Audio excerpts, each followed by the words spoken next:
teman-teman, di sini kita akan membahas tentang pemberian obat antivirus. Obat antivirus. Obat antivirus adalah golongan obat untuk menangani penyakit yang disebabkan oleh infeksi virus seperti flu, HIV atau AIDS, herpes atau hepatitis. Obat ini tidak boleh digunakan sembarangan dan harus sesuai dengan resep dokter. Obat antivirus bekerja dengan cara membunuh virus atau menghambat perkembangbiakan virus di dalam tubuh, sehingga sejumlah virus dapat berkurang dan infeksi dapat teratasi atau setidaknya terkendali. Kebanyakan infeksi virus dapat sembuh dengan sendirinya berkat sistem kekebalan tubuh. Namun, obat antivirus perlu digunakan untuk infeksi virus yang dapat bertahan lama dalam tubuh atau infeksi virus yang dapat mengancam nyawa. Misalnya, infeksi virus SARS-CoV, virus hepatitis, atau HIV. Berikut adalah jenis-jenis obat yang termasuk dalam golongan obat antivirus, dilengkapi dengan merek dagang dan dosis yang disesuaikan dengan tujuan penggunaan dan usianya pasien. Jenis obat yang pertama itu obat interferon. Interferon bekerja dengan meningkatkan respon kekebalan tubuh serta menghambat pertumbuhan virus. Contoh dari obat interferon ada interferon alfa 2A, interferon alfa 2B, interferon alfa N3, interferon beta S1A, interferon beta 1B, penginterferon alfa 2A, penginterferon alfa 2B. Berikut adalah salah satu contoh dari obat interferon alfa 2B. Obat ini menggunakan resep dokter. Manfaatnya mengatasi leukemia, limfoma, kanker kulit, atau mengobati kutil kelamin, hepatitis B kronis, atau hepatitis kronis. Cara menggunakan obat interferon alfa 2B ini akan disuntikkan dan diberikan oleh dokter atau tenaga medis kepada pasien. Ada juga efek samping dan bahaya obat interferon alfa 2B. Contohnya gejala flu seperti pilek, hidung tersumbat, sakit kepala, pusing, rasa lelah yang tidak biasa, mual, muntah, hilang nafsu makan, diare, dan lain-lain. Untuk dosis cara pemakaian interferon alfa 2B ini tergantung jenis penyakitnya dan jenis aturan pakai pada usianya. Untuk dosis dan aturan pakai obat jenis interferon alfa 2B ini hanya digunakan oleh orang dewasa, yang dosisnya sendiri akan dianjurkan oleh dokter tergantung dengan kondisi pasien dan jenis penyakitnya. Untuk jenis yang kedua selanjutnya ada nukleosid reverse transkriptase inhibitor atau NRTI. NRTI adalah salah satu obat antivirus, antiretroviral atau ARV yang digunakan untuk menangani HIV atau AIDS. Obat NRTI bekerja dengan cara menghambat perkembangan virus HIV dalam sel tubuh.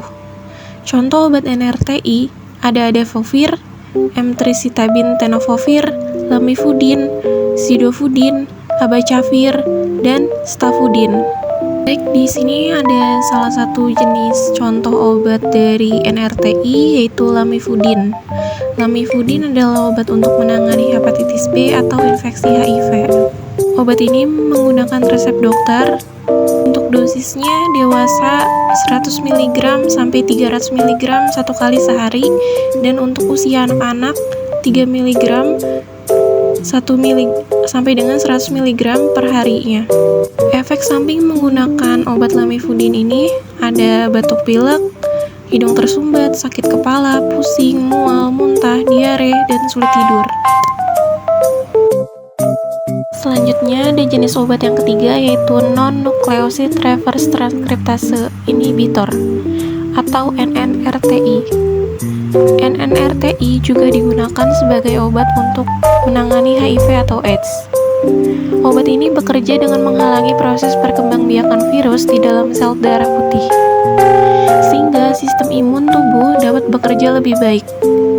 Contoh dari obat NNRTI adalah yang pertama ada navirapirin, yang kedua ada etravirin, dan yang ketiga ada rilpivirin. Selanjutnya di sini kita melihat dua contoh obat dari jenis NNRTI yaitu nevirapin dan rilpivirin. Virapin ini bekerja dengan cara mengurangi jumlah virus HIV, sehingga sistem imun dapat bekerja lebih baik. Dengan demikian, resiko terjadinya sejumlah komplikasi dari penyakit HIV atau AIDS, seperti infeksi berat, sarkoma Kaposi, atau tipe kanker terkait HIV atau AIDS, yang dapat diturunkan. Untuk obat Relvivirin sendiri adalah obat untuk menangani infeksi human immunodeficiency virus HIV yang menyerang sistem kekebalan tubuh. Obat ini biasanya dikombinasikan dengan antiretroviral lainnya untuk meningkatkan efektivitas terapi. Obat Relvivirin dan obat nevirapin ini hanya boleh digunakan sesuai dengan resep dokter dan dosis yang sesuai dengan anjuran dokter.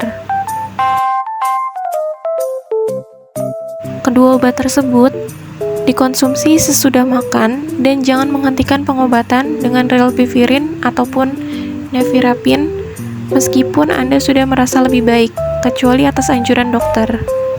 Efek sampingnya yaitu ada diare, sulit tidur, sakit kepala, mual, muntah, suasana hati buruk, dan lebih gemuk pada bagian tubuh tertentu saja, seperti lengan, kaki, wajah, dan juga leher. Untuk jenis yang keempat dari obat antivirus yaitu ada penghambat protease. Penghambat protease mencegah reproduksi virus dengan cara menghambat enzim protease. Enzim ini dibutuhkan virus untuk memperbanyak dirinya. Contoh obat penghambat protease adalah lopinavir, ritonavir, indinavir, simeprevir, darunavir, dan ritonavir. Selanjutnya di sini ada foto dari salah satu contoh jenis obat lopinavir dan ritonavir, yaitu merupakan antivirus golongan penghambat protease HIV yang bekerja dengan cara mengurangi jumlah virus HIV dalam darah. Selain itu, ritonavir juga membantu meningkatkan jumlah lopinavir dalam tubuh agar efeknya lebih besar. Meskipun tidak bisa menyembuhkan HIV, obat lopinavir ritonavir ini dapat memperlambat terjadinya acquired immune deficiency syndrome atau AIDS, yaitu komplikasi akibat infeksi HIV yang dapat menyebabkan infeksi berat dan meningkatkan resiko kematian.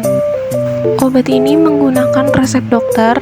Dosis lopinavir ritonavir ini untuk menangani infeksi virus HIV akan disesuaikan dengan usia dan berat badan pasien yang dianjurkan oleh dokter. Ada beberapa peringatan yang harus diperhatikan sebelum menggunakan obat antivirus. Yang pertama, informasikan kepada dokter tentang riwayat alergi sebelum menggunakan obat antivirus. Yang kedua, obat antivirus tidak boleh digunakan atau diberikan kepada pasien yang alergi. Yang ketiga, obat antivirus bukan pengganti vaksin. Vaksinasi tetap menjadi prioritas untuk mencegah infeksi virus. Dan yang keempat ada beritahu dokter jika Anda mengalami penyakit ginjal, jantung, gangguan pernafasan, penyakit hati, dan juga diabetes. Dan yang kelima ada informasikan dokter jika Anda sedang menggunakan obat antivirus sebelum operasi atau prosedur medis lainnya.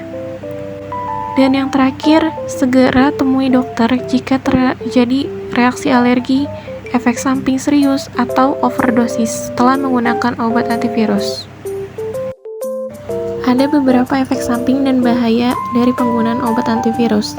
Yang pertama ada sakit kepala, mual dan muntah, merasa tidak enak badan, diare, batuk, dan hidung tersumbat, nyeri otot dan nyeri sendi, sakit perut, dan lain-lainnya. Untuk cara kerja obat antivirus ini, semuanya berbeda tergantung pada obat dan jenis virusnya. Antivirus dapat memblokir reseptor sehingga virus tidak dapat berikatan dan masuk ke sel sehat. Meningkatkan kekebalan tubuh, membantu melawan infeksi virus, dan yang terakhir ada menurunkan viral load atau jumlah virus aktif dalam tubuh. Baik, itu saja materi yang dapat kami sampaikan tentang pemberian obat antivirus. Terima kasih semua atas perhatiannya. Kurang lebihnya mohon maaf. Wassalamualaikum warahmatullahi wabarakatuh.